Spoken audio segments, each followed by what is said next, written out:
ఏదైనా టీబీ జబ్బుడున్నాడంటే వాడి దగ్గరికి వెళ్తే భయపడతాం. కుష్టి వ్యాధుడు ఉన్నాడంటే వాడి దగ్గరికి వెళ్తే భయపడతాం. ఫుల్ జలుబు చేసి టైఫాయిడ్ అయిందిరా వాడికంటే, అమ్మో వాడు తుమ్మినా మనకు వచ్చేస్తుంది అని చెప్పి వాడికి కూడా భయపడి దూరంగా వెళ్ళిపోతాం. లోకంలో ప్రతిదానికి భయపడతాం, ఒక్క దేవునికి తప్ప. అయితే దేవునికి భయపడడం నేర్చుకోవాలి.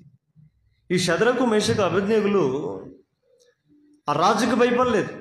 ఆ దేశాన్ని పరిపాలించే రాజు అయ్యి ఉండొచ్చు. శాసనం చేశాడు, నాకు తప్ప ఎవడికి మొక్కకూడదని. ఆయన నువ్వేం దేవుడు నిన్ను మొక్కకుండా ఉండటానికి?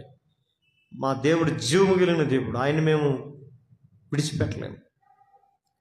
నేను రాజుగా నేను గౌరవిస్తాం కావాలంటే, కానీ పూజించేది మాత్రం మా దేవుణ్ణి. నీ దేవుడిని యెహోవాను తప్ప మరే దేవుణ్ణి నీవు పూజించకూడదు. ఇది ధర్మశాస్త్రం 10 ఆజ్ఞలకు ఆజ్ఞ. ఈరోజు డబ్బును పూజ కొంతమంది ఎడన్నా రోడ్లో పోతుంటే ₹1 కాయిన్